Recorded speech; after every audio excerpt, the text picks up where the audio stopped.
Well, I think we are all here. Good evening, good afternoon, everybody. And this is our Villers-Bocage show for World War II TV. I've got 3 cameras in position in two in on the one north of east of Villers-Bocage, 2 on their way to Villers-Bocage. And joining me for this special broadcast is historian Daniel Taylor. I'll just bring him up onto main view. And thank you for joining us, Daniel. And this is going to be pretty good. We've never done anything like this live before. It's new for all of us. It's good to be here. It's really a fascinating thing to watch.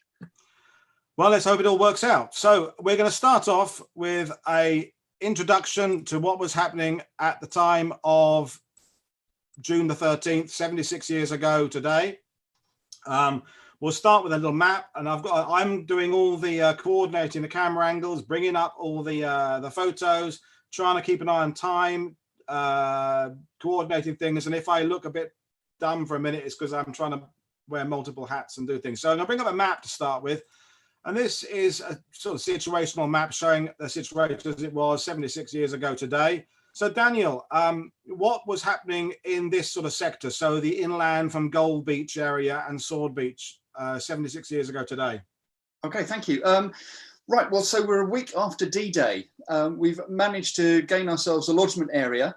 First Corps over in the east of the lodgement area were trying to capture Caen. They're first with 3rd Division. They ran into 21st Panzer Division, so the Germans' first main reserve is thrown up against them. The Canadians then, as we've been hearing over the last few days, pushed in towards Carpiquet. And so the next set of reserves come in, and that's 12th SS Panzer Division, and they're thrown into the line. These are meant to be attacking forces, but they're put into a position where they can't use that attacking might because they have to stop the advance. Then the push southwards from Bayeux comes in, and that's taking place with 30 Corps. And 30 Corps have the first formed tank division to arrive on the scene, the 7th Armoured, the Desert Rats, which is our elite section of the armoured force. And they are pushing south towards Tilly. They are making poor progress because the country is very dense around there. The hedges are quite unpleasant to be able to see through. It's not great advancing country. Now, over to the west, the Americans, who landed on Omaha Beach and had a fairly torrid time of it against 352nd Infantry Division, they have now expanded to the size of a corps. Now, as all of the reserves have been going over to the British sector, that single infantry division is now fighting 3 American divisions, and it starts to collapse quite naturally. The advantage for the Allies is that they're able to push forward very quickly and capture Caumont, which is being indicated by Paul now. Now, this creates a step in the line, which is terrific news for the Allies, because the line had been forming in front of the Allied advance, and now there's a step in it, so you can try and get round the edge. And so a plan was formed, Operation Perch, in order that they take the elite troops, the Desert Rats, throw them around the side of the Panzer Lehr division in order to capture the strategic town of Villers-Bocage, which is attractive because it not only is the hub of 5 roads, but it's got views all the way into Caen, so you can see behind the German lines. It's a terrific target to have, but we're a little bit slow in taking it up. 30 Corps has been planning this much grander Operation Wild Oats, which was going to involve first Airborne Division dropping behind Caen, and the 51st Division pushing across the Orne and coming around to the south. And the advance at that point has that moment where it can push through. So they have to cancel Wild Oats and push on with Operation Perch.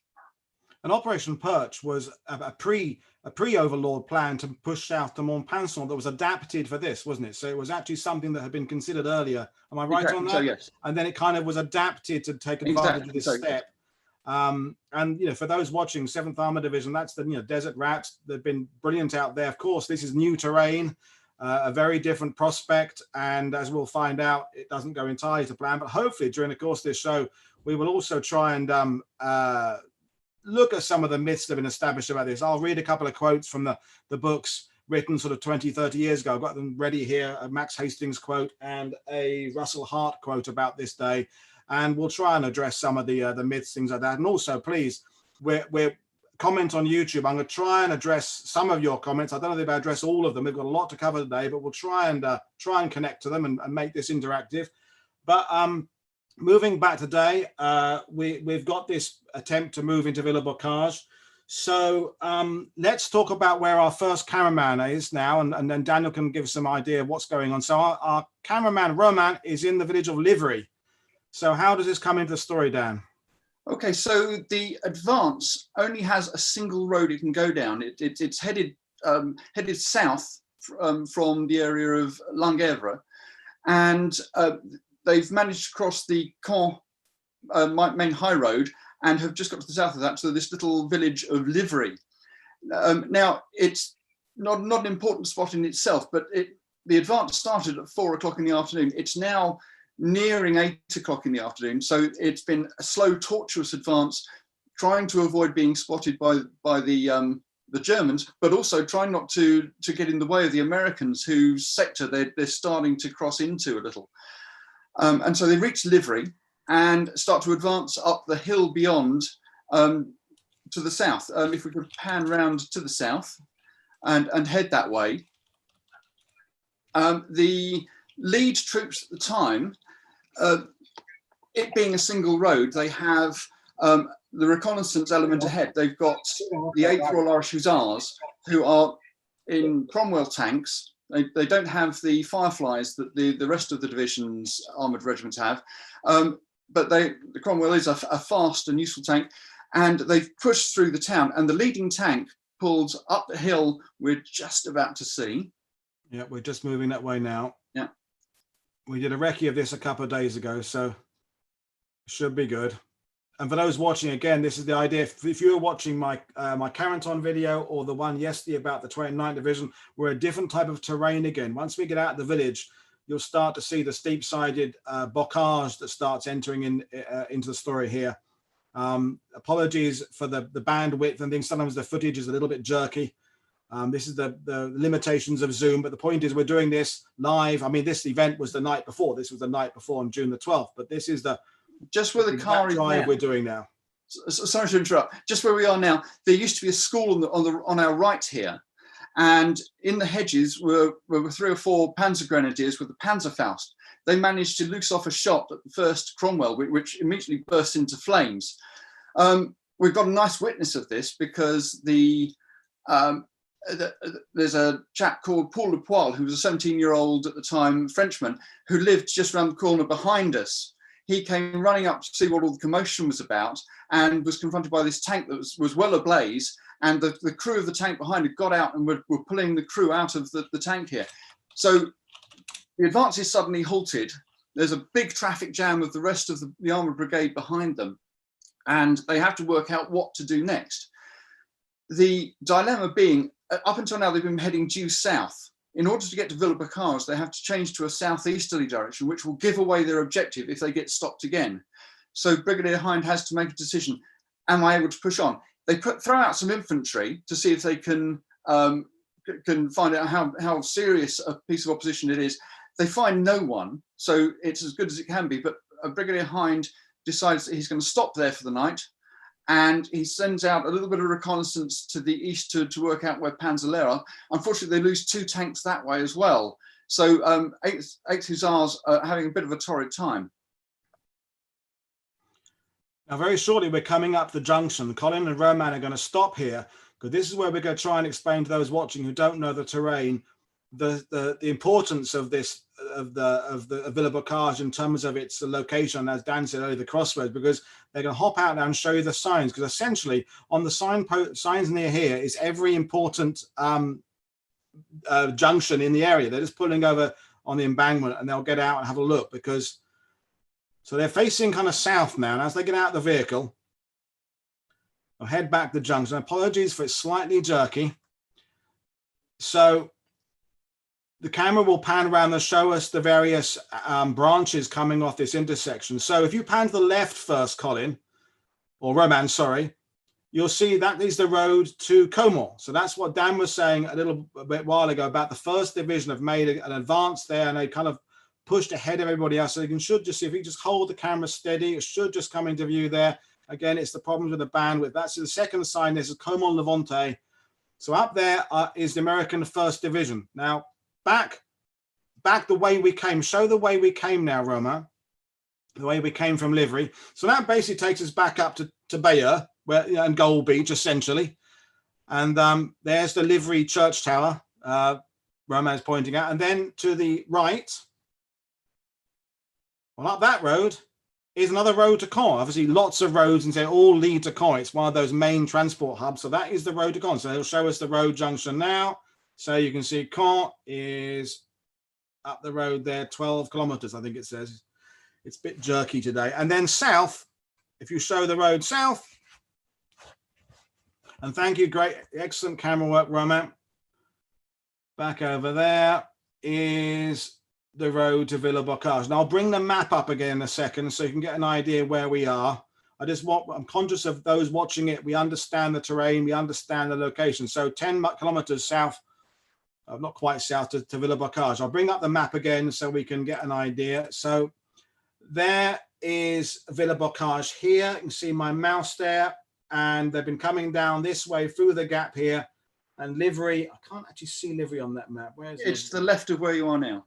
Yeah, there we are. So it's coming in there to take this road up and hopefully take Caen from behind and capitalize on this gap in the sector and in between Panzerlehr and the first SS Panzer Corps. So I'll stop sharing that now. Now, Colin and Roman can now head south towards Villers-Bocage. They've got about a 10-minute journey ahead of them, 11 minutes, something like that. They were getting some funny looks in Livery, hanging around near the public toilets for the last half an hour. So I think they'll be glad to get away. So meanwhile, we've got Sean up the other end, and we're going to bring in fairly shortly what the Germans are doing. But Dan, so we've established the push the night before. The 7th Armored Division or elements of them are heading south on this road. So we're going to talk about the next day, the 76 years ago this morning. So I'll hand over to you again, Dan. Okay, so overnight they've hunkered down. They have had bombing going on in Comor over to their west. They've got an uncertain amount of Germans towards Caen. They don't know where they are. They don't know if they've been discovered. And so 5 o'clock in the morning, they're all up. There's an infantry patrol goes out to check the way, and then the column starts. And it's still moving along a single road. And you can see the sort of terrain we've got here.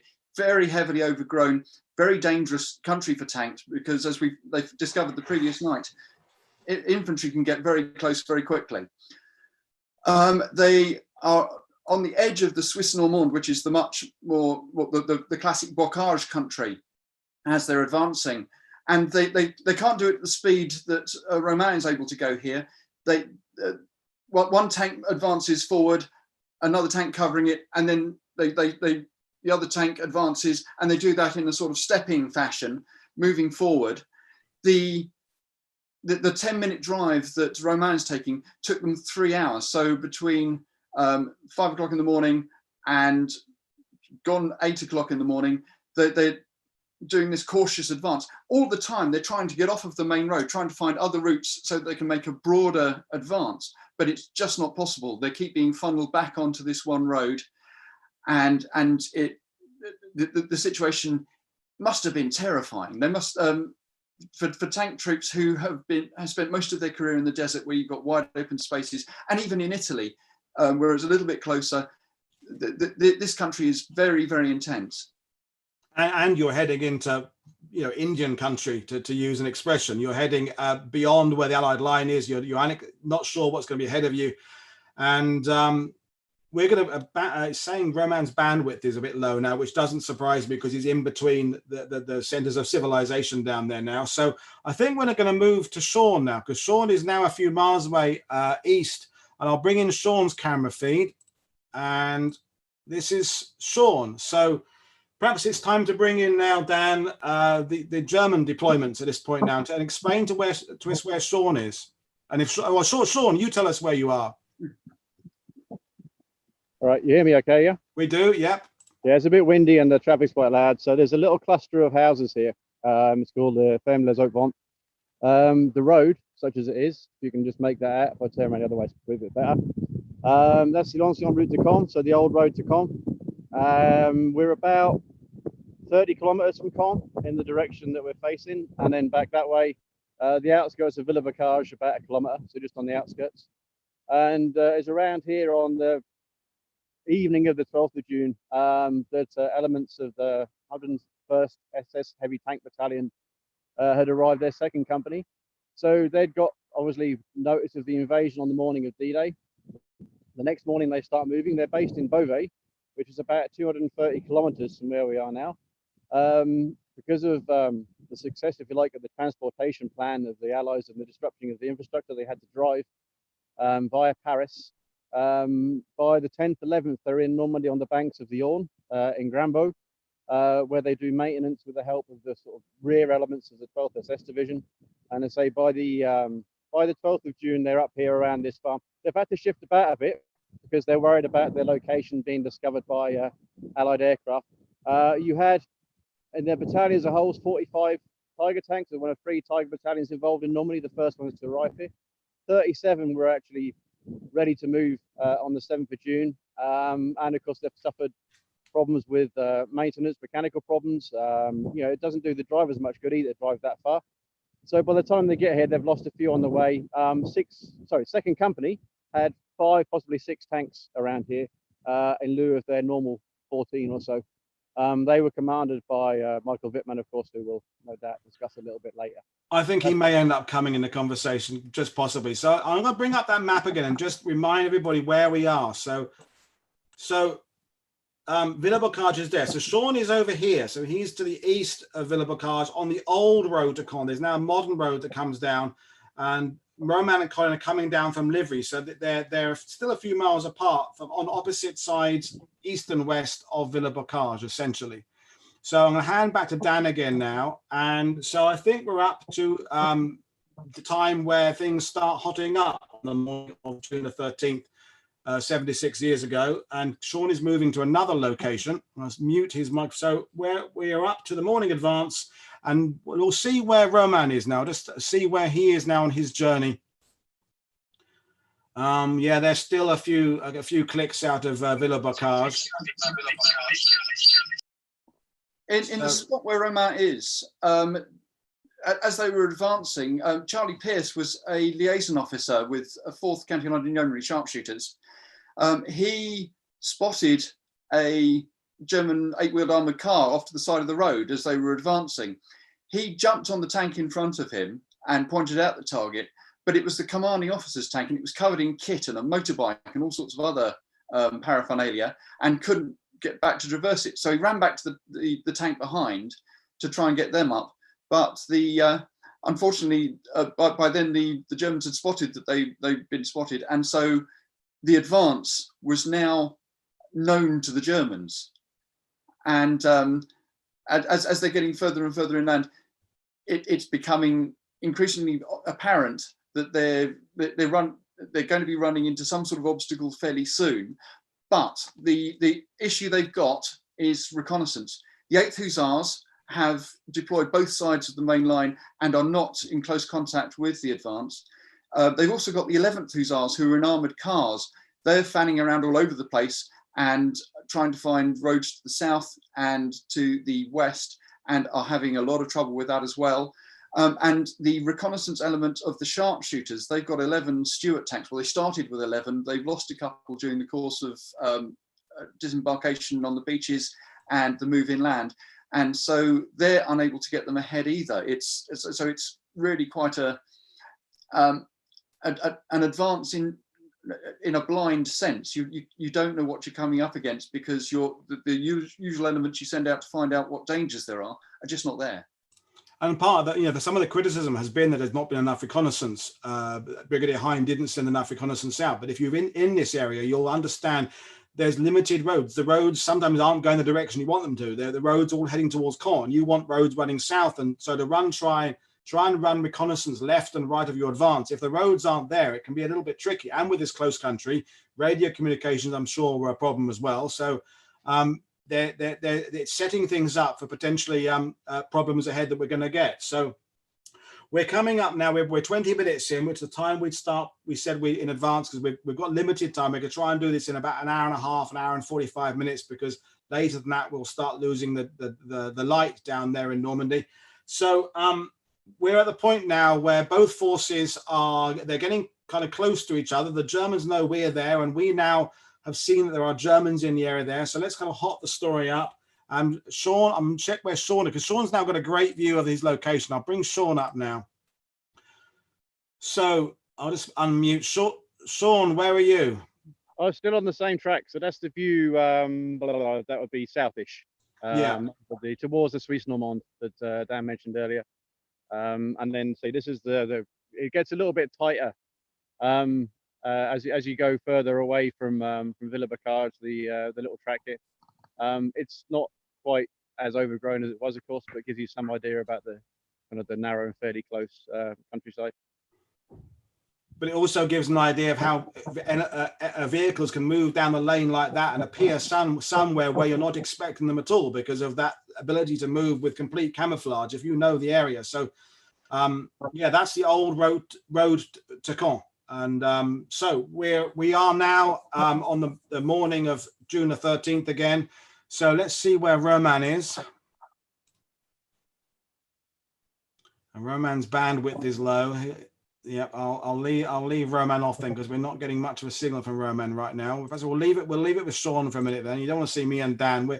You want to see the live pictures of the battlefield, which is very cool. So Dan, I think we'll hand over to you, and I think it's about time we talked about the deployment of the advanced forces of the British moving into Villers-Bocage. Okay, so the lead of the advance is a squadron of the sharpshooters for COI. With them, they have a company of infantry, motorized infantry from the Rifle Brigade, a company. And behind that, you have B Squadron. They've also got in support 3 OP tanks, observation post tanks of the 5th Royal Horse Artillery. 2 of them are Cromwells, so they fit in with the rest of the look of the advance, so they don't stand out. One of them is a Sherman. Now, the Sherman will come up in the story. It doesn't have a gun. In order to have more space inside the turret, they've got a wooden gun on the front and no breech inside, so there's more room for radios and other equipment. Behind them, B Squadron of the sharpshooters, then C Squadron of the sharpshooters, and behind that you've got 1st 7th Queen's Battalion, which is the first major infantry unit. But by now, you can imagine all of the vehicles are trying to keep a good separation. So most of them are about 100 yards apart, with the 2 at the front stepping forward. We've got a long traffic jam, and it's made longer because of the distance, almost the social distancing they're having to do in order to keep, to not make themselves a good target were they to come across anything. By the looks of it, Romain is getting pretty close to Villers-Bocage now. Yeah, so they're stuck behind the truck, and his bandwidth is hopefully when he gets into town, his connection will get a bit better. Okay, as we reach town, then one of the problems in recounting stories of the battle is everyone says that they were in the square in Villers-Bocage, and there are, to my knowledge, 5 squares, and so excuse me if I increase that confusion, but at the bottom of the high street, as you get into Villers-Bocage, there is the Place Joan d'Arc, Joan of Arc. B Squadron have by the time that 9 o'clock comes, have reached there. A Squadron have passed straight through and gone up the hill towards point 213, which is the objective. That's the high ground beyond Villers-Bocage. Behind them, the infantry are moving forward. They're going to be holding an O group up on top of point 213, and so they're going to be asked to pull out of the way so that the 1st 7th Queens can get past. That's also crucial for the story. Another element of reconnaissance that's missing from the advance is that the scout platoon of the motorized infantry has not has not reached Normandy yet. So usually you'd have a bunch of carriers leading your advance that can do reconnaissance. Again, it's another reconnaissance element that's missing. So hopefully he's going to be in Villers. I think he was stuck behind that truck a bit, wasn't he? I think go up the high street. Which is interesting. He was stuck behind a truck, so kind of replicating the fact that there are traffic jams that day. I think it's got rather appropriate that he was stuck behind a truck. Yes. They're still a click or two away from Villers-Bocage. Perhaps we should, while we're waiting for Roman, is there anything we can do to mention what's going on with the 101 Michael Wittmann up at the other side? Hang on, are we coming into Villers-Bocage? No, we're still a little bit away, aren't we? Okay. I'll bring Sean in. Well, bring Sean's camera. So what's? Oh no, hang on, Roman they're saying they're just coming in now, aren't they? I think. Yeah, we're just, I think, coming into town, aren't we? We are indeed. Yeah. So I'll let you get back to the story then. So this is the exact route taken in. Of course, there's Roman and Con. They've got to get out at various stops. Colin's driving to be in position for other stops. They're not going to drive all the way up, I don't think, but they're now arriving into town. Okay, so we're at the bottom of the high street, which was where the Place Jeanne d'Arc was. The high street was much narrower than it is nowadays. The buildings were built medieval times, so a lot closer together. It's quite a broad avenue up the road now. So as I say, A Squadron passed through. The French turned out. We're giving them butter and wine and generally getting excited. By the time B Squadron arrived, they've all disappeared. So the town suddenly becomes eerie.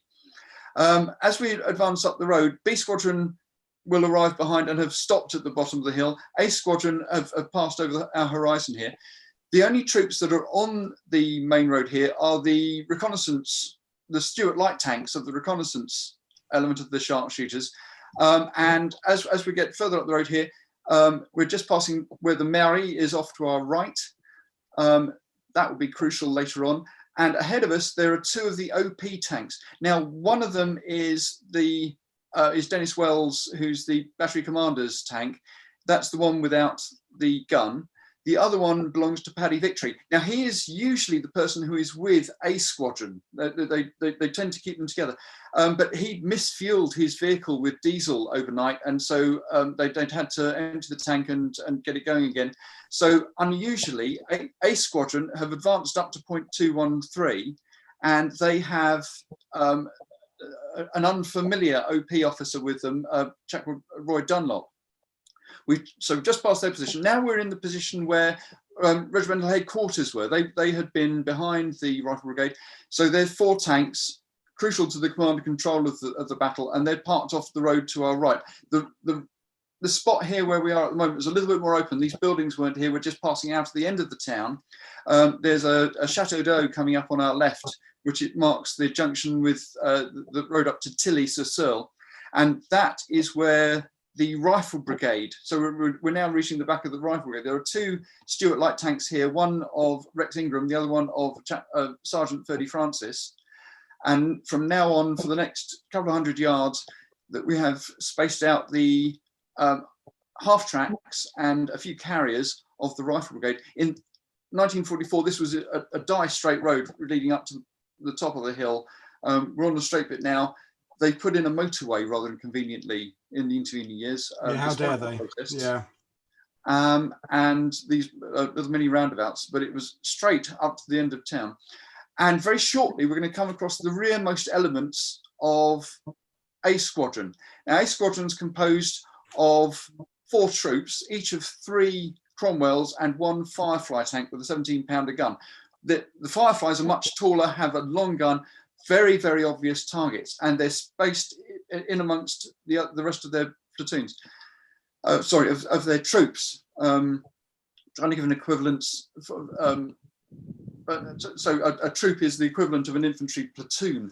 And as we're progressing up the hill, we'd now be about where the rearmost of those Fireflies is. There's his troop of 3 tanks in front of him.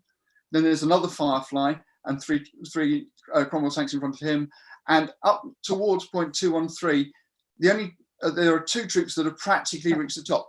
At the same time, the O group they're going to have up on point 213, there is the half tracks of the Rifle Brigade carrying up officers from the Rifle Brigade, and one scene I've missed out, where the RHQ were. Colonel Cranley, who's the commanding officer of the RHQ, is having a big debate with Brigadier Hind, who's commanding the advance. Cranley is being forced to push on, despite, and he's reticent because he hasn't had any reconnaissance.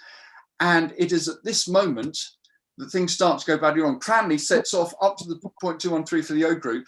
He's not happy about having to hold this position. The infantry are lagging behind, and we're just about to come across that moment.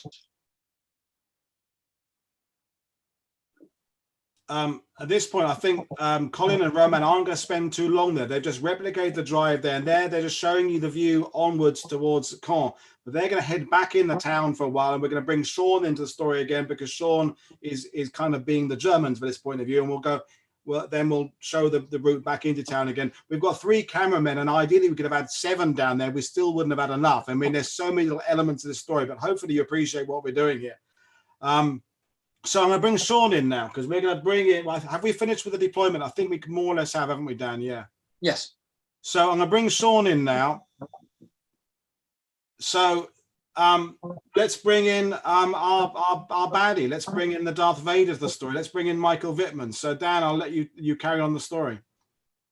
So Michael Wittmann is roused from whatever he was doing, and rather to his surprise, because they're thinking they're going to have a couple of days of rest and relaxation and get their vehicles back into order, he's told there are enemy tanks or unfamiliar tanks advancing up the road just beside them. So he's pulled over to the hedge to see what on earth is going on the main road, which, as you can see here, is about 150 to 200 yards away. So no distance at all from the point of view of a tiger, which can knock things out 2,000 yards. Yeah, can you see the vehicles going past there? Those watching it, though. I mean, this has changed this bit now, the old road and having the new road and the highway. But that's as best we can get the view of the road there that the Wittmann would have seen that day. Yeah, that hedge line is pretty much where the road is. They're no distance away. So if you can imagine this advance going on in front of him with the unfamiliar tanks. He might not recognise the Cromwells because they haven't come across those before, but the Sherman they've been coming up against for a while, and that's obvious. And more particularly, these Shermans have big guns on, so they're immediately picked out as major targets. Wittmann leaps into the first tank and says, "Right, we've got to advance. Rest of the unit, hold the position. Those tanks going past us, cover those, whilst I go and attack them." He orders the driver to advance. The driver's complaining, and he's saying, "No, get on, go." And it's only once they go about 20 yards that the Wittmann finally realizes the driver's trying to tell him that the engine is out of order and that it's not going to work properly. And so he jumps out of that tank. He jumps into the next tank, a tank commanded usually by Kurt Sover.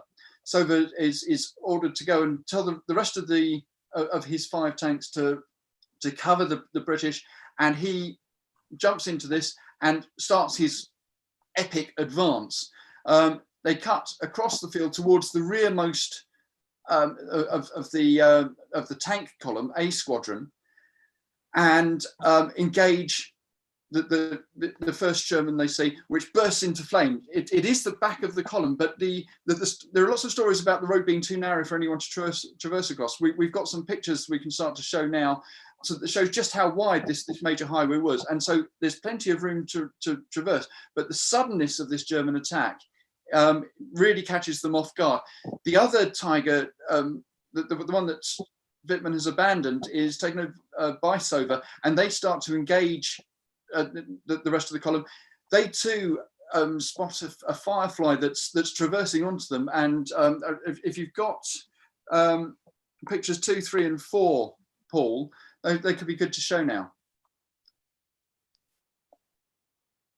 So that's Blondie, which is the second Sherman that's engaged. It's had time to turn its turret, but was only able to loose off one shot. Meanwhile, the infantry in the half tracks, who've got out to have a cup of tea because their officers have left them, and it's what you automatically do as a British soldier, hear this noise, the crack of the 88 as it fires, and there's 2 or 3 of them are experienced troops and know exactly what that sound means. They start to disperse. One of the officers, Alfie de Pass, runs back to his half track to grab himself a Piat. but gets machine gunned down as he goes. Wittmann reaches the main road. They've taken out another Firefly. This one's Pistol Packing Mama, which is a little bit further down the road. Can you show this one as well? Which is photo 3, is it? Oh no, this is one that didn't make it to you. I was sorry. Hang on, I'll put you on. Hang on. Okay. Sorry. Right, there we go. This is Pistol Packing Mama, which is another Firefly. This was commanded by Ken Waitman. It's hit and is the one that bursts into flame. You can see part of the wall that's fallen down right next to it. This picture was taken on the 14th of June, the day after. And Wittmann's now onto the main road and starting to advance down. Have we got a camera that's heading that way? Roman is in the town. Where's Roman? Roman is... Okay. Oh no, it isn't ideal spot. In fact... Right, okay, he's at car 4. So that right. Yeah, okay. That's a fine location. So Wittmann initially comes across, we can pull up picture 3.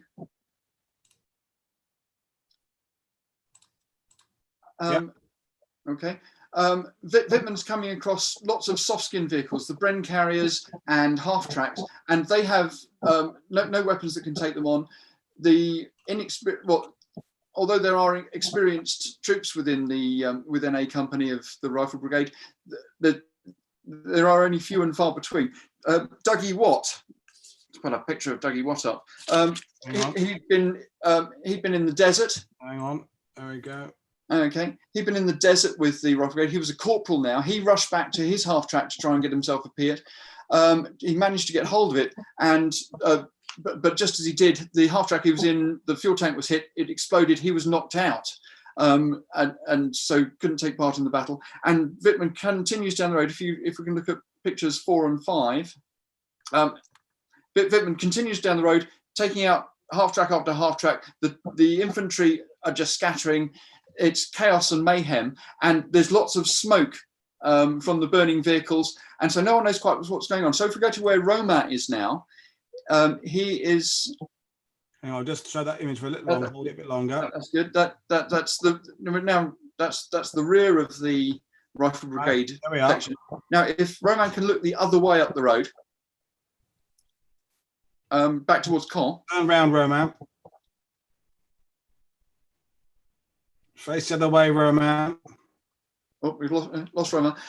So Wittmann's heading down the road towards here. Right, the RHQ troop are in a quandary as to what's going on. There's something going on, and they think that whatever is going on is to the south of their position. The lead tank is under the command of Arthur Carr, who's the second in command of the regiment. He pulls off the road into a paddock to the side. That's picture 6. Behind him, John Cloudsy Thompson. Right. So we've got accounts from a number of the crew of this tank. This has pulled into the road to the south. Into the paddock just off the south of the road, and through all that smoke being created from the tanks ahead of them, this Tiger appears. Rex Ingram, who is a 19-year-old schoolboy, effectively, he was in one of the Stuarts, and there he is, and he has a 37mm gun on the Stuart. It has no armor at all when you're dealing with a Tiger. So he tries to slew it across the road. His tank is hit, and unfortunately, he and his crew are killed. The Stuart behind that, they're experienced troops. They know they can't do anything. They jump out and get to the side of the road.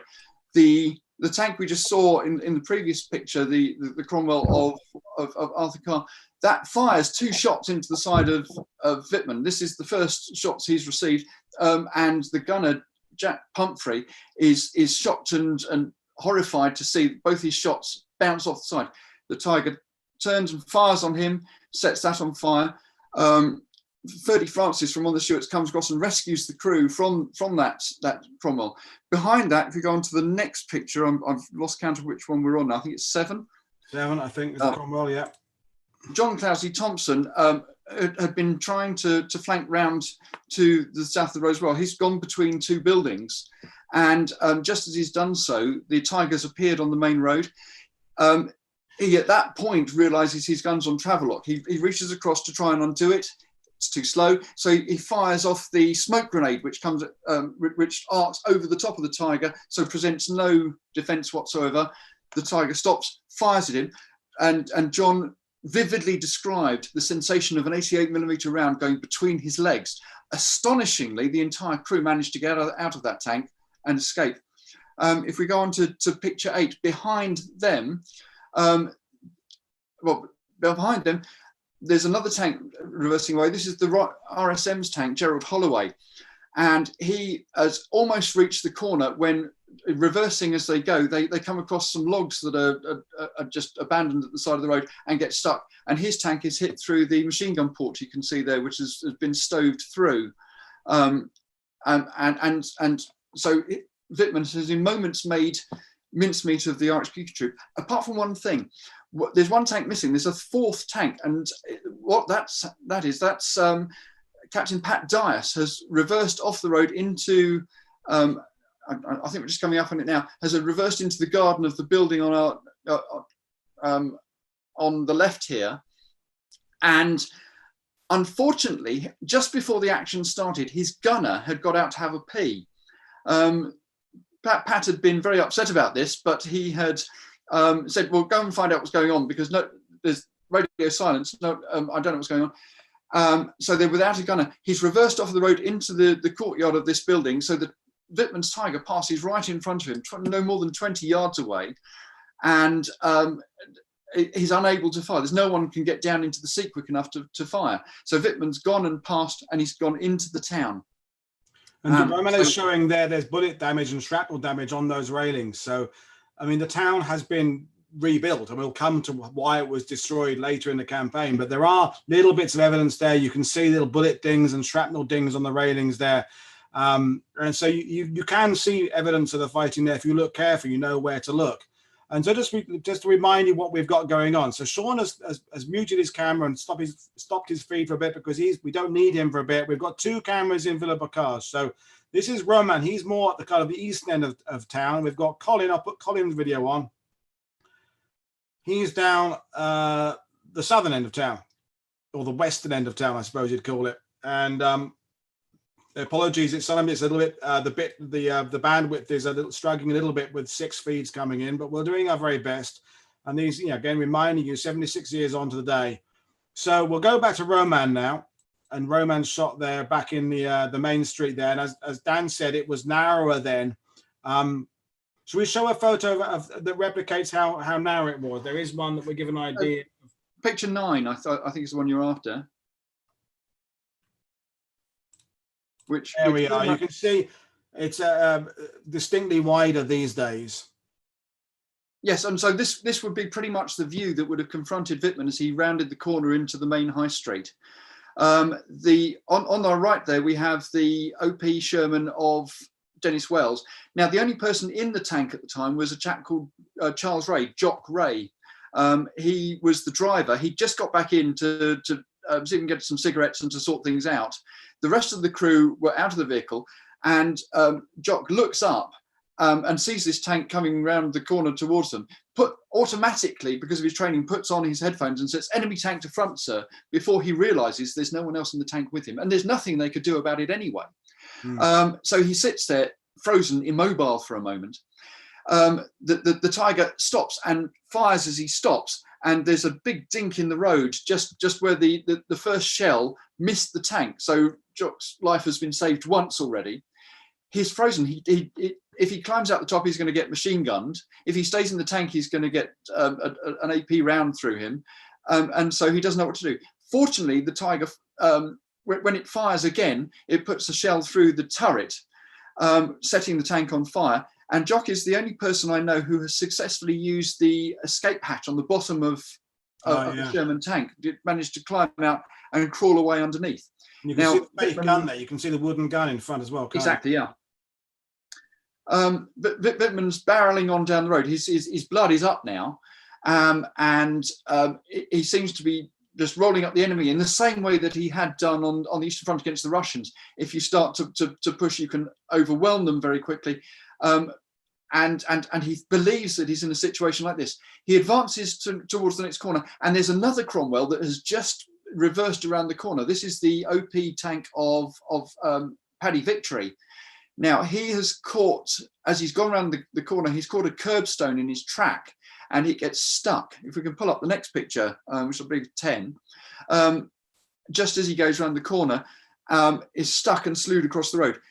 There's nothing he can do, so he tells the crew to abandon it. The driver does it so quickly, he goes through the plate glass window of the shop opposite, and the Tiger looks to be passing the end of the road, but then stops, turns his gun, and fires, destroying the Cromwell with no one in it. Now, it's at this moment that the British get their first piece of luck. If we can go to the feed from the bottom of the High Street, looking up the High Street, this is the point where the first Firefly who can actually do something about it becomes visible. This is your video feed's gone weird, Colin. What are you looking at? Don't know what's gone on there. Okay. I'll put back to Roman again for a second. Okay, well, down at the bottom, if Roman can halt there, if you can get towards the road, that would be useful, looking down towards the corner there. And we've got Colin back in again now. It's hang on. No, that's Colin's view there. So what are we? Hang on. Doesn't look to be looking up the High Street to me. No, hang on. It's just taking a while to react. Colin, this is Colin. It's responding slowly for some reason. It's the bandwidth. Okay. The effect I was trying to get here was to have the view from the bottom of the High Street up to where this Tiger has just fired down the side road towards the OP Cromwell. Seem to have lost Colin for the time being. Hang on. Yeah. Okay. Yeah, I'll go back to Roman. We always have something on the screen. Hopefully Colin will come back in again. All we can see is black screen, Colin. So we've got. Yeah. Okay. Roman has gone halfway between the two opposing forces. He's down at the Mairie now, which is approximately in the middle of the High Street. And so there's a Tiger that's just fired down a side street to our left now. Down at the bottom of the High Street, there is a Firefly tank that spots the Tiger as it appears through the smoke of all the vehicles that are destroyed up there. And he manages to loose off a round at the Tiger. The Tiger then starts to traverse back towards him, and Stan gets off another shot, but with all the clag and dust and all sorts of other stuff that's thrown up as the shots travel up the High Street, the target becomes obscured. A shot comes back from the Tiger, but it hits the building next to Stan, which partially collapses on top of him. And so at this moment, Wittmann realizes that he's up against something that's a little bit more serious, pointing in his direction, and he's tactically compromised. He's got a tank that is very, very good in the open, but he's brought it into a town, which is not really what you should be doing. He's also moved away from his unit, so he's not providing proper command and control. We've got Colin again. He starts to do the sensible thing and turns around. Sorry to interrupt. We've got the bottom end of the street now. We've got. Right, yeah. It's the bandwidth is affecting things. Yeah. So but that's the bottom end of the street now, isn't it? Good. Yes, I mean we're looking up the road. The high street here is about 800 meters long. Wittmann has advanced about 200 meters into it, so the engaging distance is just 600 meters. It's no distance at all for both of the guns, and if they were to get a hit, it would be overwhelming for the other tank. But with all the smoke and dust and going on in the street, they can't get a direct hit. Wittmann at this point decides he's going to bug out and get back to what he should be doing with his unit, and so starts to reverse up the road. At which point, if you remember, we've got Pat Dias, who has backed himself into the into that farm, into the courtyard of that house. Yeah, he has pulled up his machine gunner from the front of the hull into the gunner's position, and they set off to stalk after the Tiger. So he starts coming down the hill, and as Pat Dias put it, just as Stan Lockwood sends the bloody man back the other way. So if we can pull up the picture of Pat's tank, which I think is 11, Pat has advanced to the bend at the top of the high street. There we go. And so has a partial view down some of the road. And when Pat first sees the tiger, he thinks it's heading the opposite direction, but very quickly it becomes apparent not only is it not heading the other, pointing the other direction, it's coming towards him at best speed, which is not terrific for a tiger.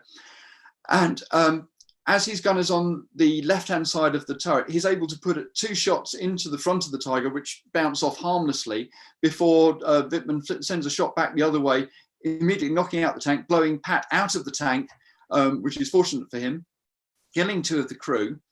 And so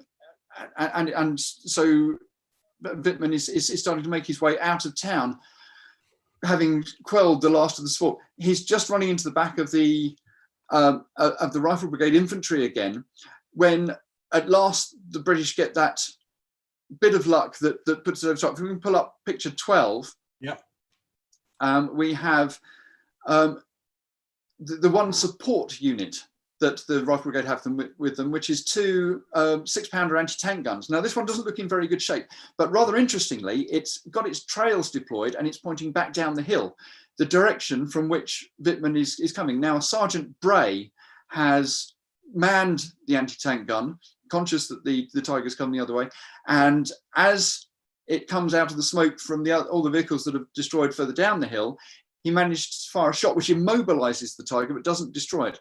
Wittmann then looses off lots of rounds of machine gun fire to make sure everyone's head's down, grabs the machine guns out of the tiger, and they jump out, and their best direction for escape is northwards, away from his own unit, but towards where he knows Panzer Lehr are. It's not an ideal situation, but where they are. So we've gone through that astonishing 10 minutes of battle that's so widely talked about. And whilst the British have taken a bit of a pasting here, they've lost in the order of 10 personnel carriers. They've lost the RHQ Trooper 4 tanks. They've lost 2 Sherman Fireflies. They've lost possibly 2 further Cromwells from A Squadron, and a couple of OP tanks and a couple of light tanks. That sounds like a large total, but and they're vital vehicles for the command and control, but it's not an overwhelming punch. They are now stuck in a position where they have the town, they have the hill, but they don't have access between them. There's tigers milling about. They may have knocked out 1, as is reported to 7th Armoured Division, but that's as far as the successes for the British go. They're stuck in a town. They're way behind German lines, and now have to reassess where they are and work out what to do for command and control. So let's recap, and thank you. But you're doing an amazing job, Daniel, keeping it going with all the different feeds coming in and the photos coming in. So we've had Wittmann's solo attack down the town. It's time to talk about what's happening next, I think. And at this point as well, what was going on with the command? Where was Brigadier Hind? Where were the other people there? What do they know at this point about what's going on? That's a very good point. Robert Looney Hind has got a bit of a reputation for being a maverick. He's often ahead of his own troops. And at the start of the battle, as we heard, he was having an intense chat with Colonel Cranley about what was going on, about the advance. Now, when the Tiger appeared, he just started his advance up to point 213 to take part in that orders group, when his driver slammed on the brakes, and Hind banged his head against the bulwark on the scout car they were in. So, what the bloody hell do you think you're doing, man? The driver says that there's a tiger ahead, and so they turn around and they've headed down the hill, and it's probably them or Charlie Pierce, who's in another scout car, who've come down and warned enough people to get off the high street so that Stan Lockwood can engage the tiger when it comes. But from that point, Hind disappears from the story. Joe Lever, who's his second in command, is back at Amay, which is about 2 or 3 kilometres outside Villers-Bocage. And for the morning, he's nominally in charge of the battle. Hind disappears, and no one knows quite why, which is one of the interesting mysteries of the battle. Colonel Cranley, Lord Arthur Cranley, is up on point 213 with a squadron, but they don't have direct access back. They can't come back without braving the crest of the rise, where lots of the other vehicles are gone. There's burning tanks there, they can't get through them, so that they're having trouble establishing themselves in command. They've got about 7 or 8 officers up there from the Rifle Brigade and the sharpshooters, ready to have this O group, but there's no troops. They've got 2 troops worth of tanks, so that's 8 tanks in total, including the squadron headquarters. They've got about 10 infantrymen with them, so defending the position is going to be a challenge. Cranley doesn't have command. Back in the town, the B squadron commander has to take over. A chap called Ibby Aird. Got a picture here of him. You can find him. Here we go. Ibby Aird. Now he is in an unpleasant situation. He's lost. He's lost a third of the command. He has got to try and instill in his troops some sort of confidence when they've just been knocked very badly by a tiger. There's probably going to be other tigers about. They know there's firing going on up the other end of the hill. And so he has to create a defense in the town, which is going to be an interesting challenge. As the battle, as this initial action has taken place, they call up reserves. Now, the 1st 7th Queens are a mile or so behind the advance. They've got to advance to Villers-Bocage. They send some carriers forward, and as they arrive in the town, there's another commotion as there's a suspicion of another tiger turning up. Don't know if this is true or not.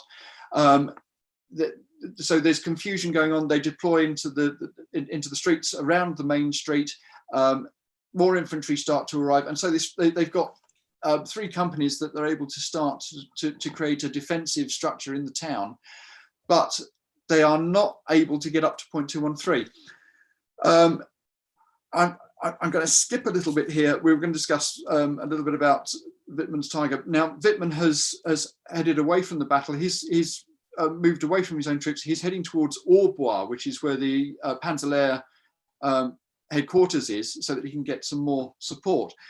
The situation in the town is confused and liable to get worse because we're being deep inside German territory. All of the advantages of reinforcement are with the Germans. They can approach from any direction.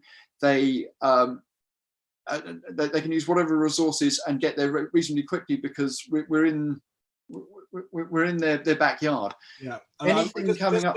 Just sorry to interrupt you. Oh no, go ahead. Comments we're getting, we're just we're clarifying exactly what has happened. So we've had Wittmann's solo charge, and the comments we're getting is that this hasn't been anything like as devastating, as overwhelming as some of the popular myths have said. It's not dozens of vehicles. It's a what we said. Did we say 10 vehicles knocked out? No. There's nearer 20, but most of them could have done nothing about it. They're carriers and half tracks and carriers and half, but not so 20 tanks knocked out. That's the point. It's including the lighter stuff. But we're going to be bringing in the next movement down of Germans because Sean is still up on the eastern town for the next thing there.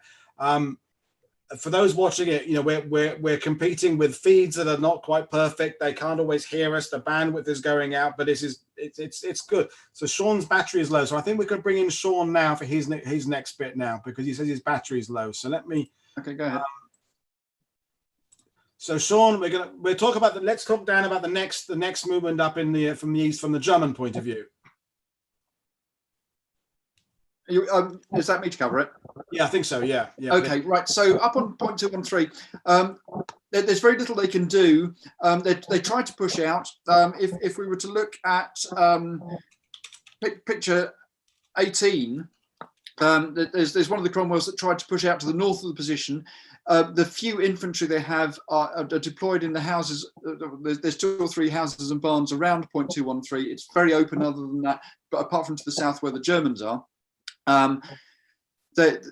they can't really get away from point 213, and they don't know what's going on. So a couple of hours pass, and they make a decision that their best option is then to try and push out to the west.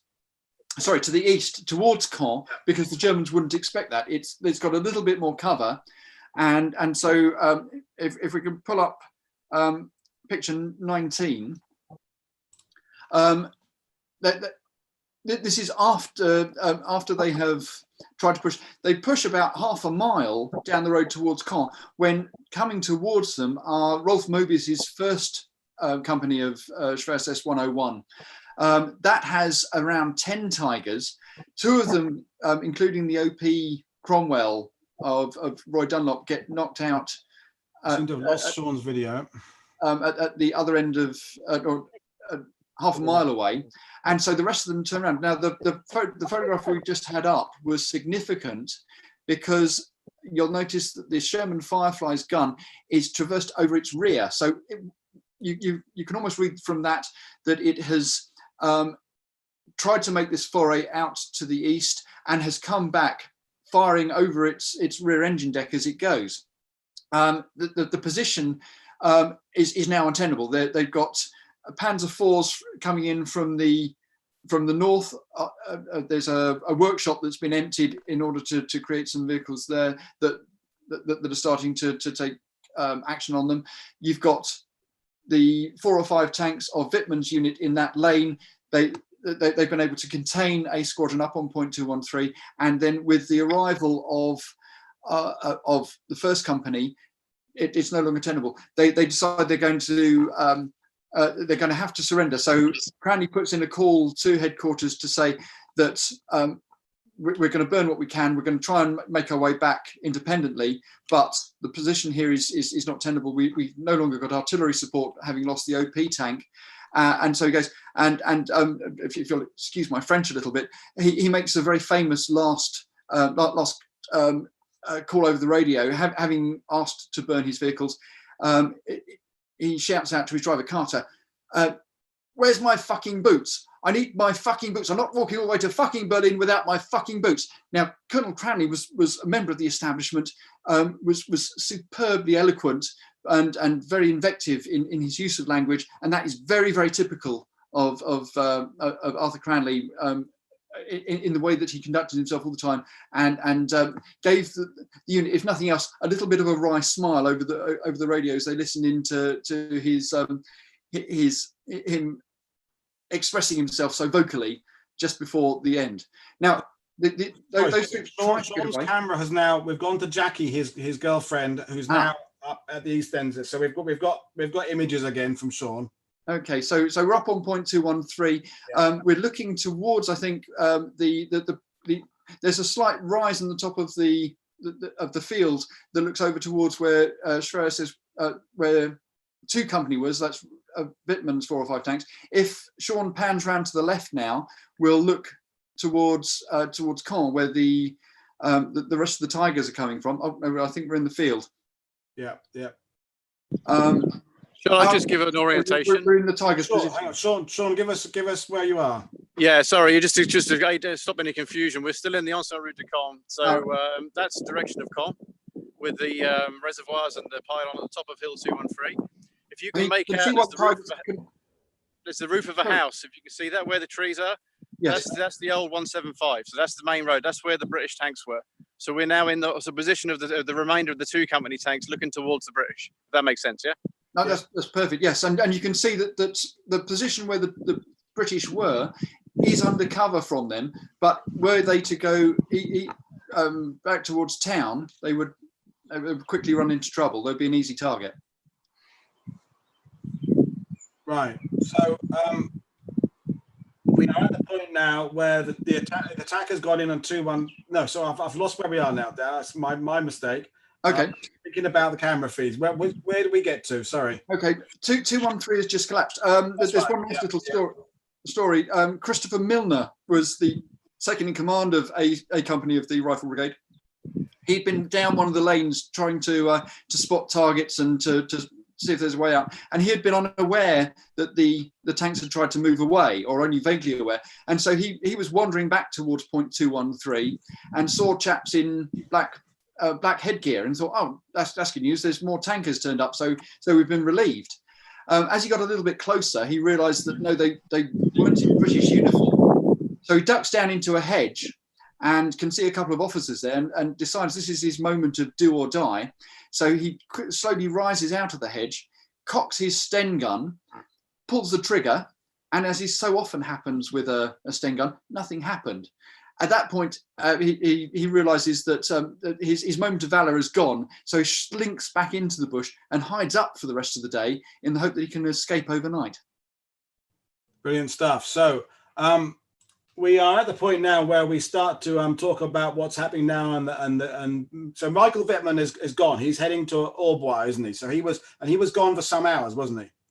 Well, it takes about an hour and a half under good conditions to walk to Orbois, so we can probably imagine he took a couple of hours to get there. It's because of him that the workshop company was cleared of Panzer IVs so that they could go and support, and so they've moved. I think it's about 10 Panzer IVs headed towards Villers-Bocage. You've got the two elements of the Tiger unit. Mobius's first company is the only one that's really an offensive group, but there's other Germans in the process of turning up. There's more infantry turning up from Panzer-Lehr, also from the south. 2nd Panzer Division, the Vienna Division, is close enough to the front, so they start to send them forward as well. So the position of Villers is becoming a magnet for German vehicles and infantry. So we're getting a question as well from Stuart Robertson. Instead of heading to Panzer-Lehr HQ, at this stage, what stopped him deploying the rest of the company into the town? Well, having lost his tank, he had no way of communicating with them. Communications, of course, yeah. If they had, if he'd stayed with the unit, then he would have been doing what you're meant to do. Swanning off into town by yourself, you lose your tactical advantage of the big gun. Vehicles can get close to you, and you're away from your command. So these are things you're, as a tank commander, you're trained not to do. He's taken quite a lot of flack from people like Otto Carius, who's quite critical of him going on his one-man exploit, although it admittedly did stop the British advance dead. So so Sean is heading off to the Mobius point very shortly now. So we're at the point now where Wittmann's gone, the Queens have come forward. We need to start, because we've been at this now over an hour and a half now, moving on to some of the Mobius bit, and then the re-evaluation of Wittmann's movements, things like that. And so what should we do now then? We've got, so, well, if Sean's moving to Mobius, we should bring that in, I guess. Yes, when you say to Mobius, he's down near the marketplace. Well, we've got Colin and Roman down there. We're going to on our thing 4C2. That's where Sean's heading off. So he's heading to the 800 meters east of the 213. But we can go back to town and show what's going on down there. Do you want to bring the town in again? I've sort of, with an eye on the time, I've moved on to 5. Right. Okay. No problem. Okay, and we can start to talk about what's going on in the town. Now, there's a troop commander who comes into the story here, a chap called Leslie Cotton. Everyone calls him Old Bill. Yeah, he's been with the regiment since before the war. Is one of the real characters of the unit, and he is asked to find a way round to the south, see if they can get up to A Squadron to support them there. They come across the embankment of the railway, which runs to the south of the town, and decide that's unpassable, and so have come back into the town. And they end up where we're looking now, at the old mairie. Now, the mairie was set back from the high street about 20 yards, and there's a nice little square in front of it where Bill Cotton has ended up, and he sets his tanks up in an ambush. His own tank's got a 95mm gun, and so he doesn't judge that's ideal for the sort of battle he's anticipating. He moves that out the way. He's got 2 75mm armed Cromwell tanks, and he's got 1 Firefly tank commanded by Bob Bramall. and he sets them up around the square, looking towards the high street, waiting for the Germans to come on. The Germans, meanwhile, the advance towards the town, they decide they're going to kick the British out because it's an offence that they're so far behind the lines, their own lines, and they send in 2 columns. Each has a Zug, which was a section of the First Company's Tigers, and some Panzer IVs from Panzer in with them. They reach the top of the, one of the groups reaches the top of the high street. The other one goes into the marketplace, which is on a parallel to the south within the town. The British can hear the Germans coming. There's fighting going on sporadically all over the town. The infantry has started to turn up. There are engagements going on between the Queen's and Panzer Grenadiers, and now 2nd Panzer units starting to turn up. And so there's a big battle going on around the town, generally between the infantry fighting in houses and through backyards. But the main concentration is always got to be on what the tanks are doing, because they are big, powerful things. The Tiger tank's 56 tons, got an 88mm gun. Most of our tanks are Cromwells, which are half that weight, with a 75mm short barrel gun. And so if we're going to score any hits, as we've seen this in the morning battle, a number of times Wittmann's Tiger was hit, but the shells just bounced off. So you have to get a lucky shot into the sides or rear of the Tiger to stand any chance. The one chance we've got is with the Fireflies armed with 17-pounders, which have a distinctly different sound when they fire.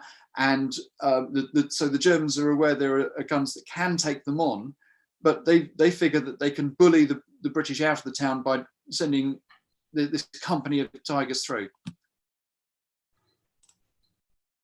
Right. So we are at the stage now where we need to start thinking about the next stages of this, because I'm conscious of the fact we're losing time, and I think they're beginning to run out of battery power. Sean is running out of things. So we're at the point now where we should talk about we've done Bill Cotton creating the defense.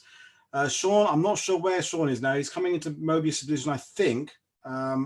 As he said, he was heading to Mobius's later to 4C2. Our hang on, where that's Colin's. Colin's on the back road now, isn't he, Colin? Yes. Yes. Sorry, folks. We're this is lots of stuff to coordinate now, and with battery power and bandwidth, it's getting a little bit difficult to coordinate where everybody is right now.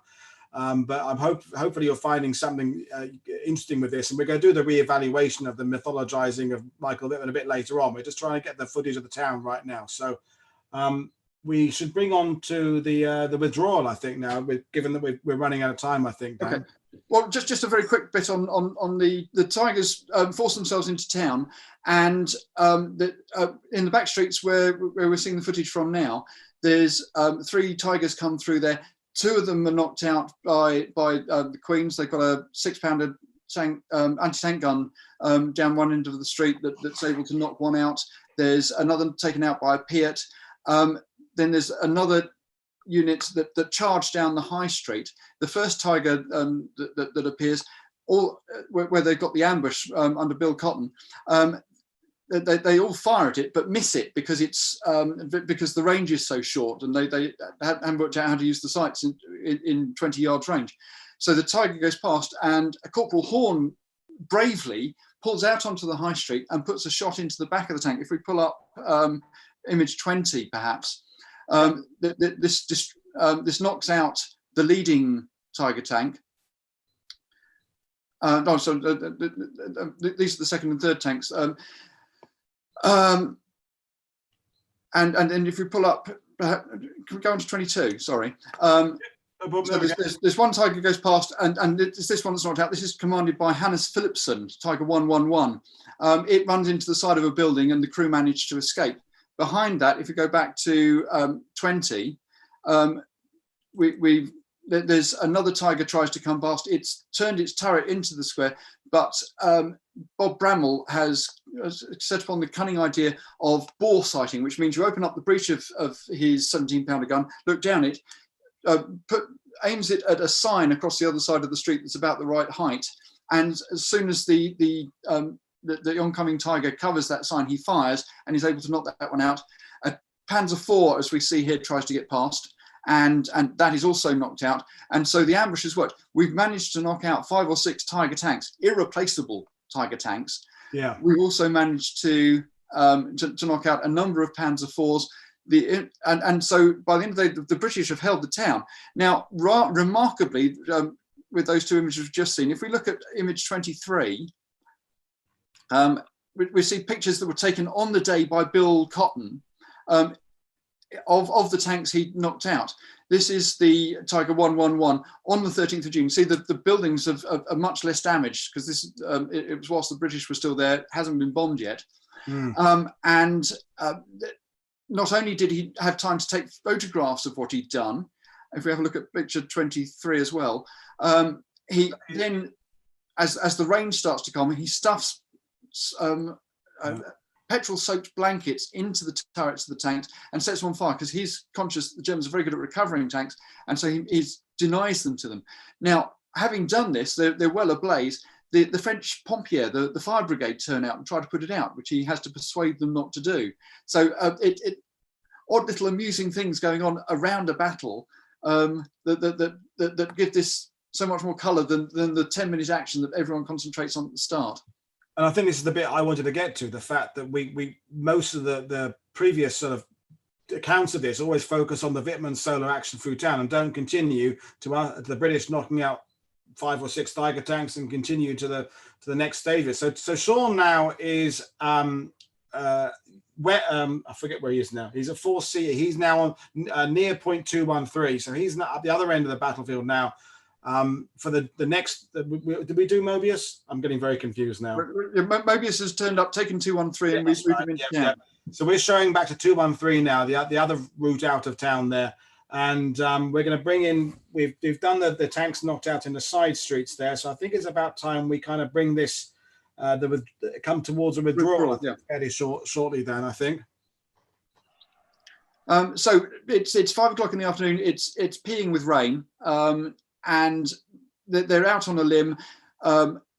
The solution they go for is that they're going to withdraw into a brigade box at MAA, which is where most of the support of the unit. They've got another battalion of infantry there. They've got another regiment of armour, and so they decide they're going to pull out. There's going to be an artillery stonk at 6 o'clock, and so they have to withdraw before the Germans realise they've gone.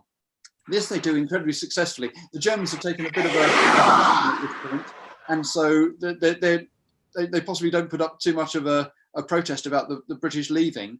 But this just takes them a mile and a half outside town to a place called Amiens. It's on top of a hill looking back towards Villers-Bocage. You can still see it from there.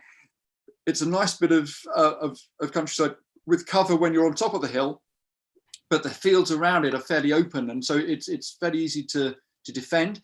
The other advantage is that being the desert rats, they're very familiar with fighting this way. They withdraw into a brigade box, let the enemy come on, and then use artillery in order to defend themselves, which is as they lose light on the first day, they have a short night. The nights over there during the high summer, they're like 4 or 5 hours at most, and so you've got that time to replenish your vehicles, to make sure people have ammunition, to make sure that everyone's fed and gets a few minutes of sleep in order to be ready for the next day, which I'm afraid brings me on to location 7, which yes, I don't know where we are now with where people are going to be going to, because we're 5A1. That's by the way, we're getting questions coming in about was there any infantry supporting the German attack into town? And if so, what happened to the British infantry on the east of town that Wittmann originally dispersed? Unfortunately, most of them went into the bag. Whilst the Stray SS 101 doesn't have any infantry per se, it does have a support company, which they sent out. They're a ragtag. They do have some actual infantrymen, but a lot of it is cooks and echelon people, so people who usually do fuel and that sort of thing. And as the infantry, the Rifle Brigade there didn't have any officers about, had taken a bit of a drubbing from Wittmann's advance. They dispersed across the field. There's no way of getting back into town, or only about 30 of them managed to do that. So there's about 70 guys who were slowly rounded up by the echelon troops of Wittmann's support company. Mm. So I think we're there. People are beginning to run out of where's Sean right now? Let's check where Sean is. Sean is still on the road out near, point 213. He's still out on the road east.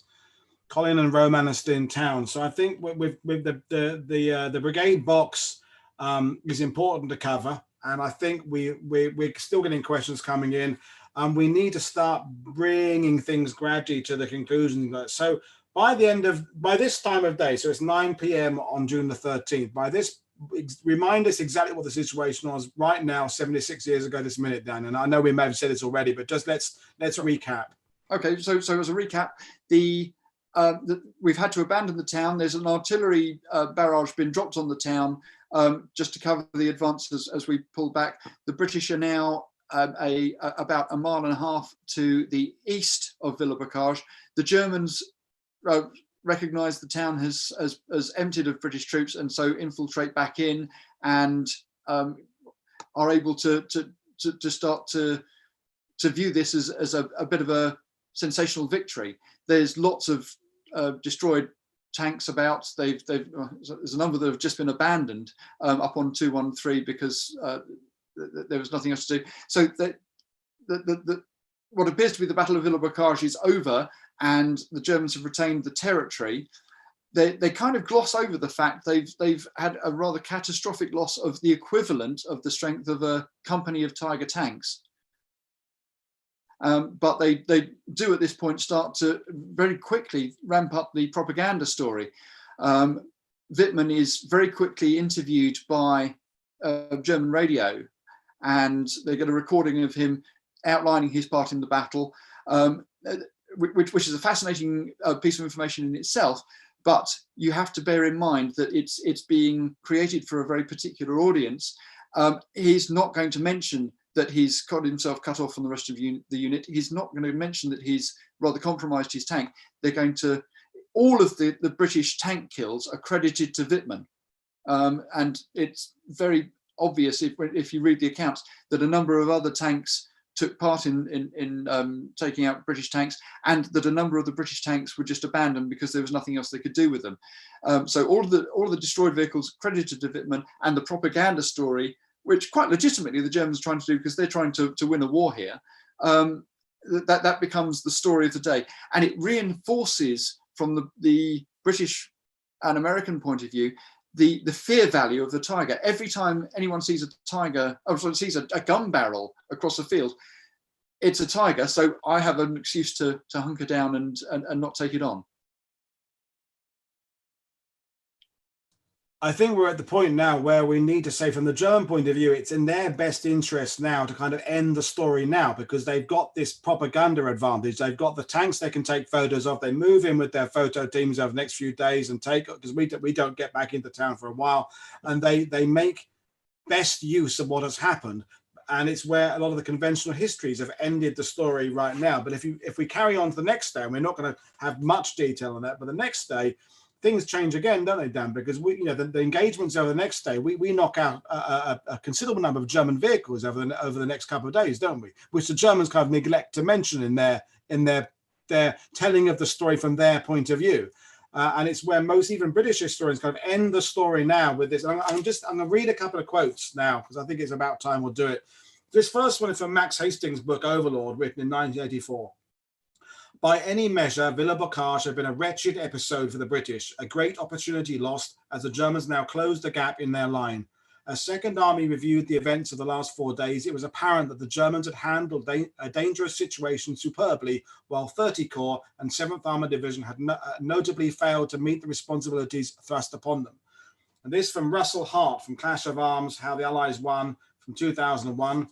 Once ashore in Normandy, these forces proved unable or unwilling to adapt to theatre combat conditions, as the debacle of the 7th Armored Division at Villers-Bocage demonstrated.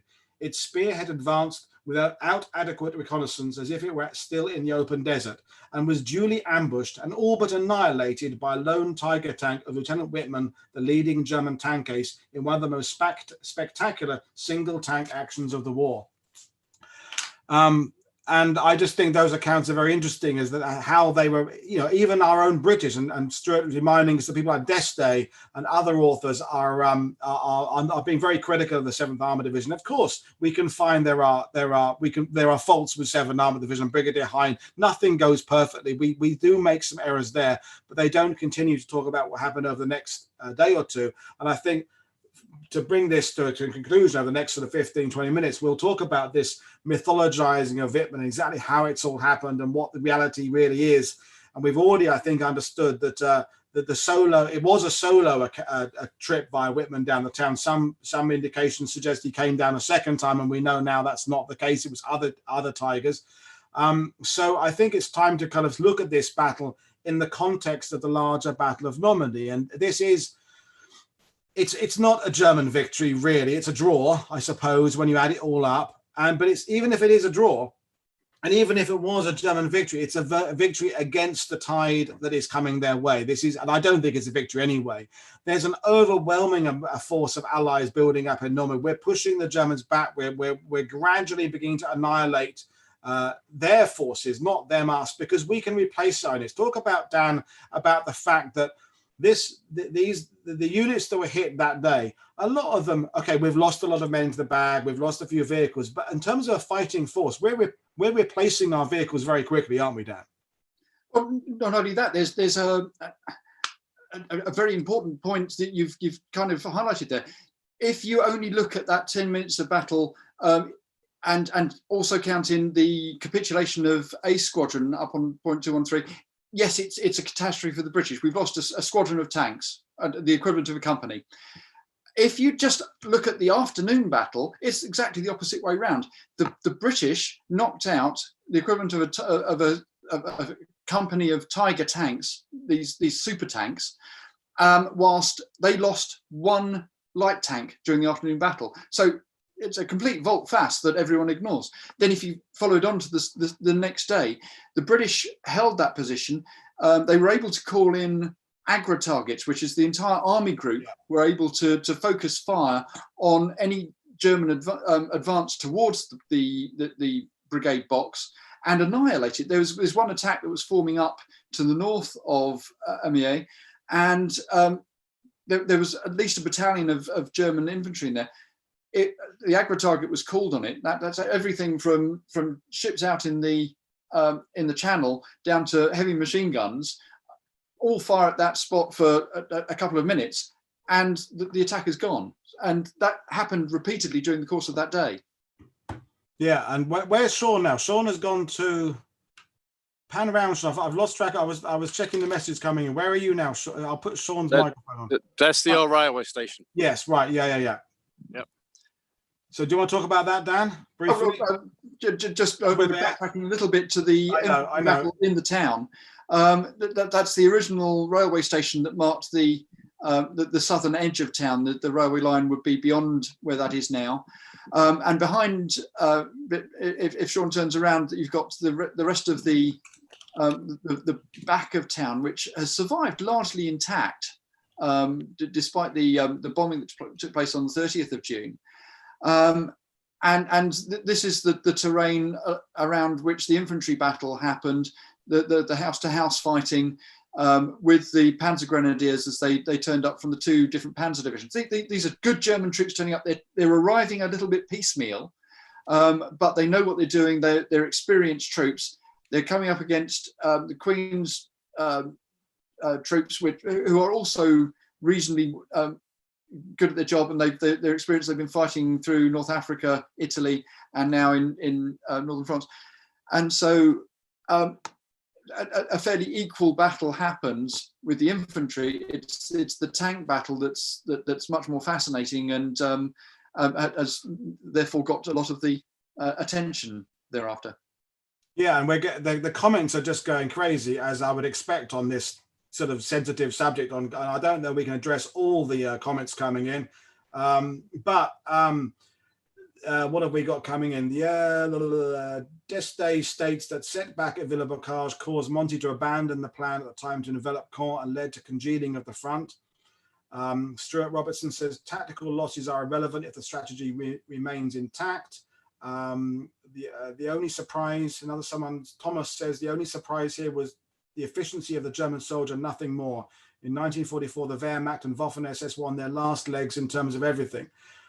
There's all sorts of things we could discuss, and exactly how long we spend addressing all these things, I don't know. But the point when I anticipated what we were going to cover in this is that the focus has been for a long time on this solo charge down the town, which is dramatic and is quite impressive, but it's against the flow of the battle generally, isn't it? And the Germans cannot replace their Tigers. And those who are with me watching the Canadian 7th Brigade video a few days ago, and heard about the Panthers being knocked out there, the 12th SS. The Germans can't replace those vehicles. They can't replace the Tigers that are being knocked out here. And yes, this is a blip in our campaign inland, but it is a blip, and it's going against the tide. And I think it's time to bring up. Let's go through because we do have to address it. At the end of June the 13th, Dan, what were the losses for the British that day? I mean, in terms of personnel rather than vehicles. Personnel. Well, the actual losses killed was surprisingly low. There's around 30 people were killed during the course of the battle. The Germans lost a similar sort of number. In terms of tank crews, quite often people get out. For example, John Clashy Thompson's crew, all 5 get out, having been hit by an 88 at 20 yards range. So quite surprisingly, the casualties are less than you would have imagined. And a number of the crews managed to get back in tanks soon afterwards. John Clashy Thompson had a 3-day trek across country. They had to hide in the town overnight and then escape the following night on foot and managed to get themselves back to British lines.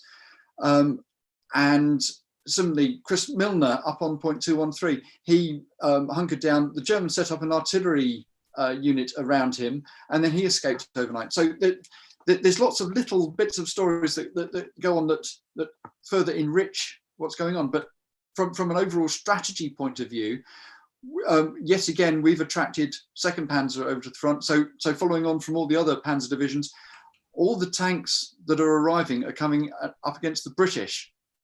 And this is allowing the Americans to expand against, in probably more difficult country, but without having the headache of the more impressive German tanks to take them on. And by the time that the Panzer divisions move over to the American sector, they've been entirely blunted as an offensive unit.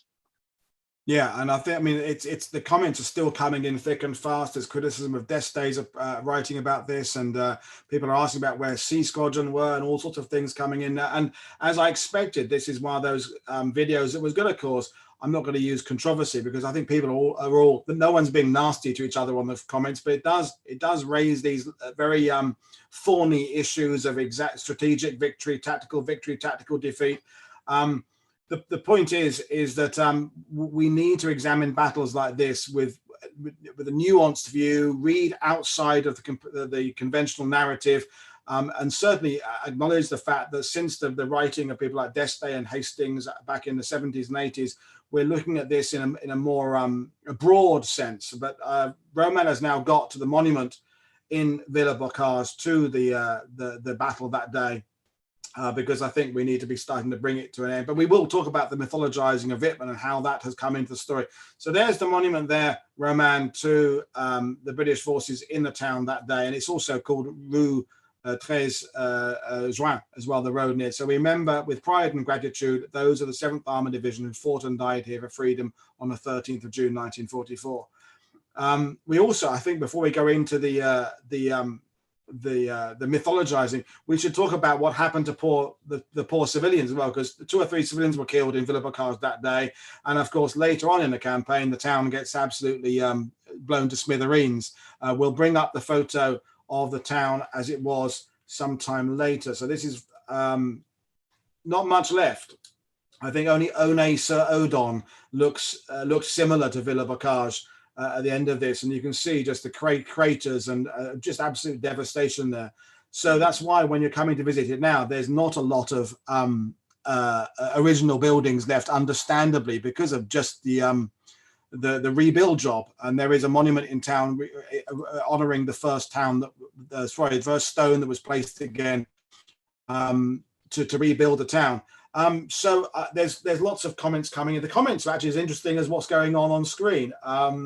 And so people are agreeing, I think, that it is a, where was the comment there? Someone said it was a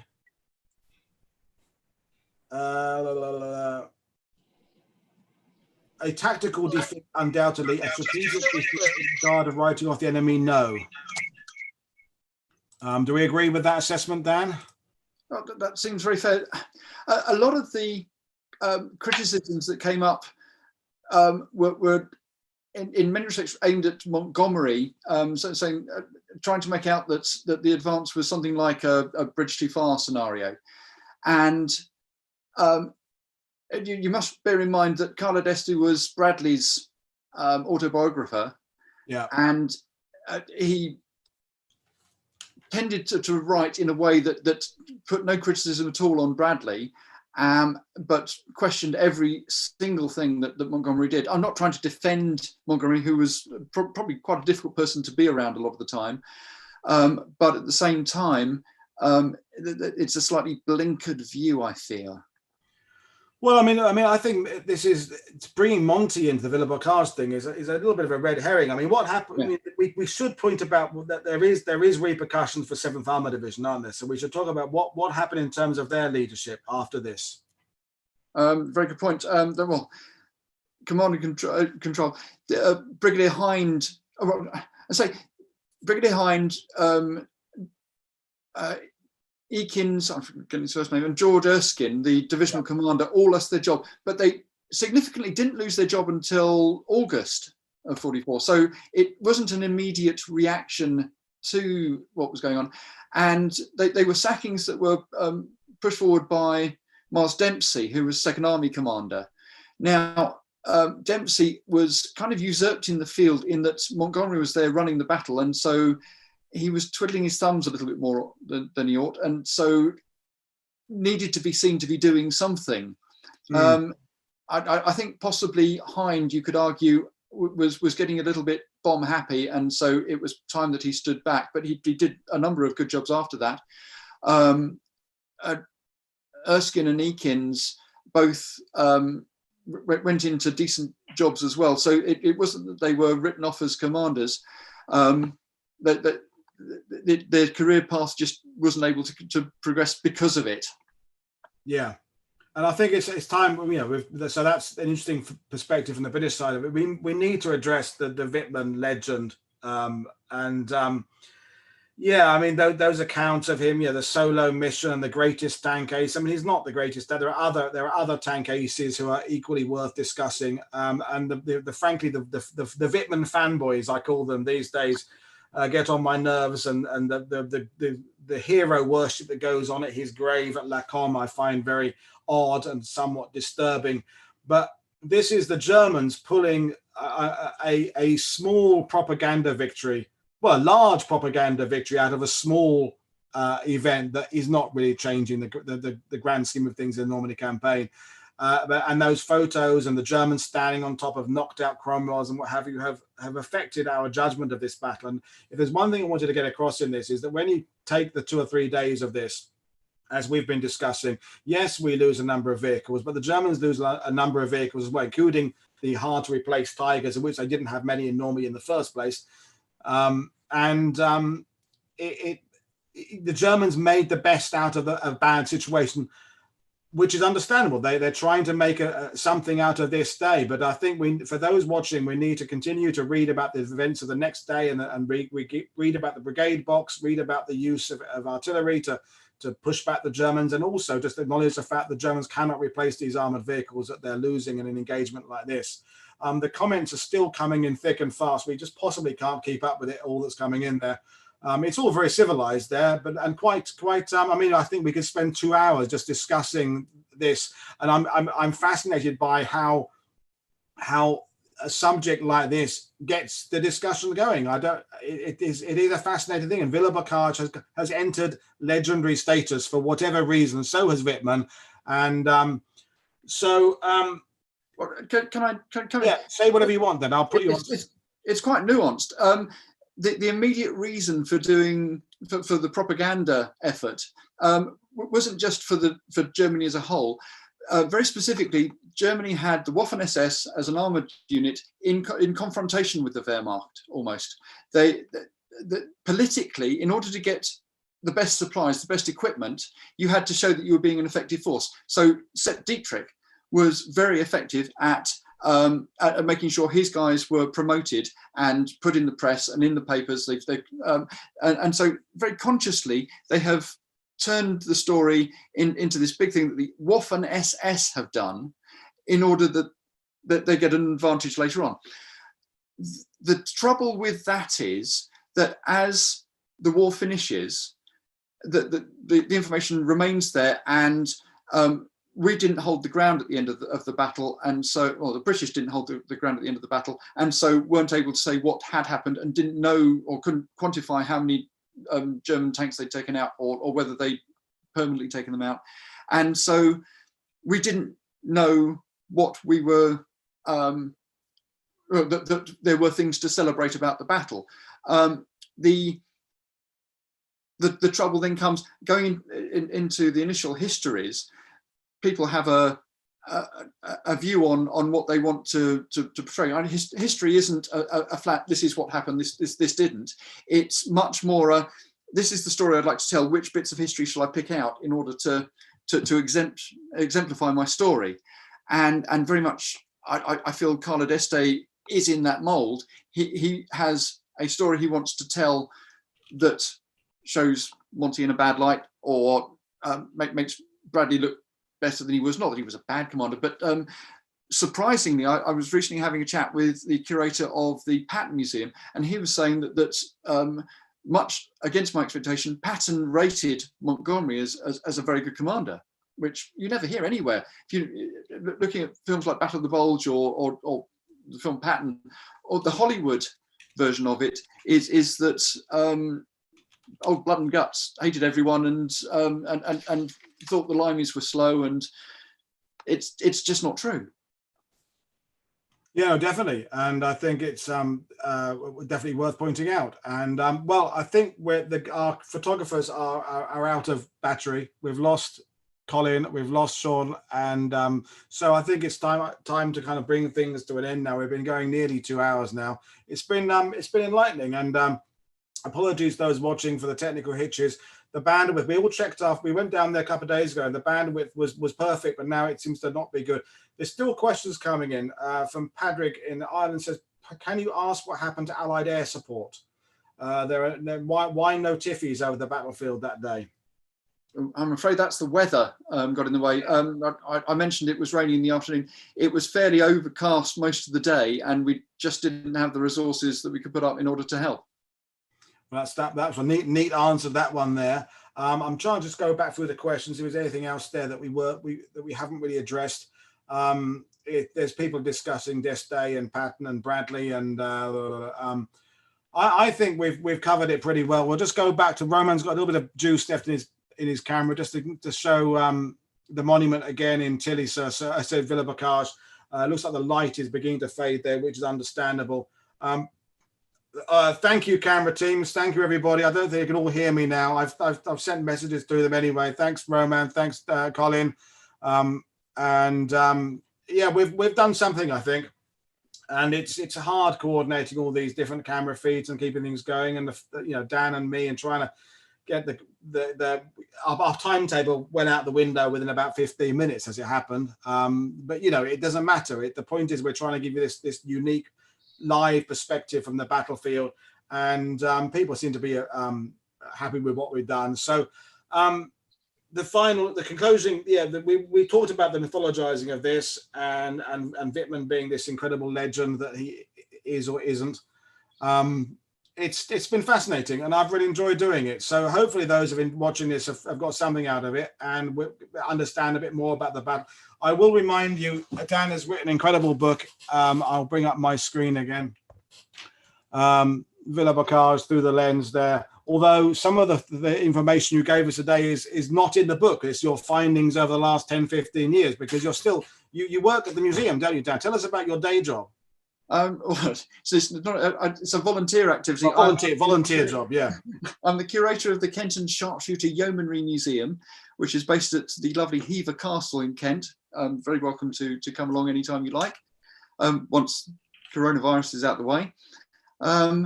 But yeah, we try and keep the history of the sharpshooters going.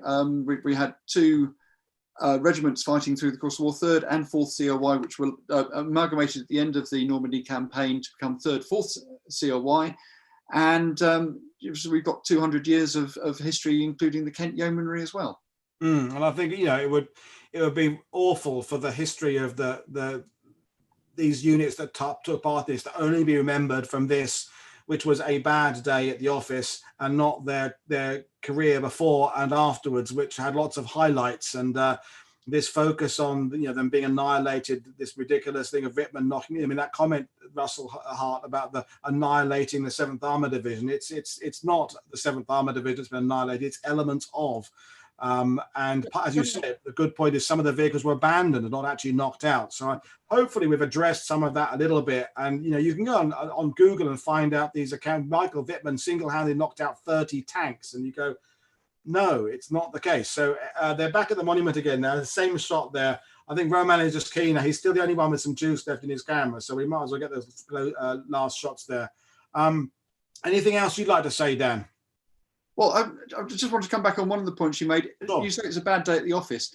Bearing in mind that they'd lost the regimental headquarters and a squadron, they then had defended a town against Tiger tanks, which were much their superior, and fought them with only 1 tank casualty in the afternoon battle. So in fact, I retract remarkable. A bad morning at the office that they remedied and turned back into. That was a bad statement. That bad morning at the office that they salvaged to a point where they actually defended the town and gave a good account of themselves and knocked out some German army. Yeah, I retract my bad day, bad morning.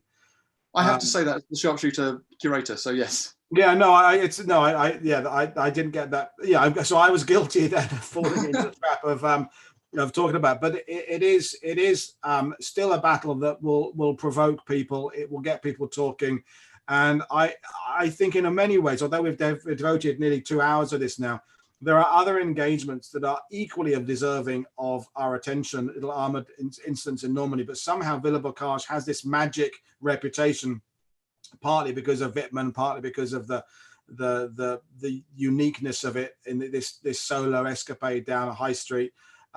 So the fact it's something we can still discuss is just fascinating. And there's a sign there. We've got the closing on of Villers-Bocage there. So yeah, hopefully you've learned something watching this. And are we going to agree that it was a draw? Is that what we're going to say that day?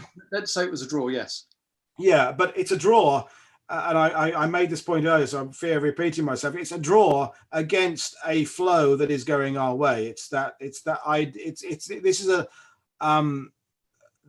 the Germans are using it for their propaganda, because they know these incidents aren't going to come very often, and we're not using our victories for propaganda because we're having them more frequently. Although we must stress, of course, this June the 13th period, the next couple of weeks are rather static in Normandy. There aren't many advances. We have to wait till we get towards Epsom and things like that before things start pushing again, because the line is stuck. And there was some comments earlier about the fact that by this time the Americans are kind of supposed to be in Saint-Lô, and they were still 4 or 5 weeks away from getting to Saint-Lô. We were supposed to be in Caen. We were still a few weeks away from that. So the Battle of Normandy does descend to a rather static, although we are building up. We're building up our reserves. We're building up our strength, as James Holland always said, this big war idea. So yeah, I think we've got very little juice. We were thinking possibly on the way back of stopping at the Tilly-sur-Seulles cemetery and getting a couple of photos of some of the graves, but I think we're going to be just running out of time. They haven't left Villers-Bocage yet. I think Colin and Roman deserve a pint before they head their way back anyway.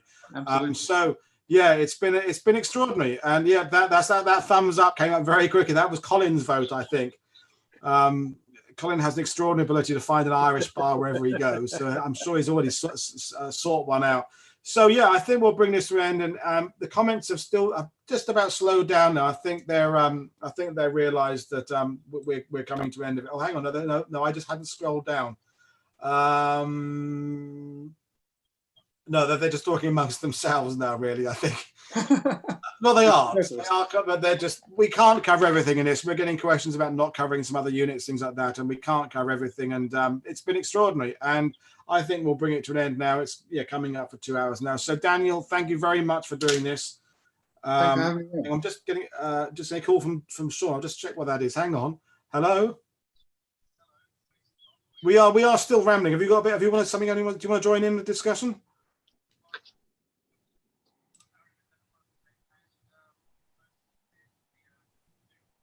Okay, no worries. No, we're just bringing things to an end anyway. We're still live, but no, I just thought. Okay, no problem. I'll speak to you again. Brilliant, by the way. Thank you. Brilliant. No, they've got no signal where they are now, and Sean's battery is down to 1%. So there's no, we can't bring. I'd love to have had Sean's opinions, by the way, because Sean is very knowledgeable about this, but he was doing the groundwork. And yeah, so yeah, I'm repeating myself now. So thank you very much, Dan, for doing this. Thank you to our camera teams. I hope you've learned something. Now I'm hoping the comments will run on this, because I will come back to the video and try and add some own comments, and perhaps Dan can add some comments to it, because we haven't covered everything. And I knew this was going to be the one where we got the most comments, because that's what Villers-Bocage is. So there we are. Thank you very much. I should point out, for those who want to see more of these, please click subscribe. The link to our Patreon page is down below as well. We're going to bring you more of these. I think next week we're going to try and bring you something about logistics, maybe during the 18th, 19th, do something about the artificial harbour, the storm. If anyone wants to come on and speak about that, let me know, because I haven't got that lined up yet. We've got our machine gun debate tomorrow evening. Richard Fisher, Brian Dimitrovich, and Nick Bard are going to be joining me to discuss the use of machine guns in the ETO in 1944. That'll be interesting, blowing some myths about the MG42 and rates of fire and things like that. We've still got to bring our interview with Mervyn Kirsch, the veteran that we tried to do on Friday afternoon, but he had audio issues. They've now been resolved. We will reschedule that for sometime this week. And there's lots more ideas coming up of things we're going to do, but on that's enough, I think, for me. You've heard enough of me. Again, thank you very much, Dan. Thanks to our camera teams. I will end this discussion, and we'll see you all again at World War TV very soon. Thank you very much. Goodbye. Right, that's the live stream finished.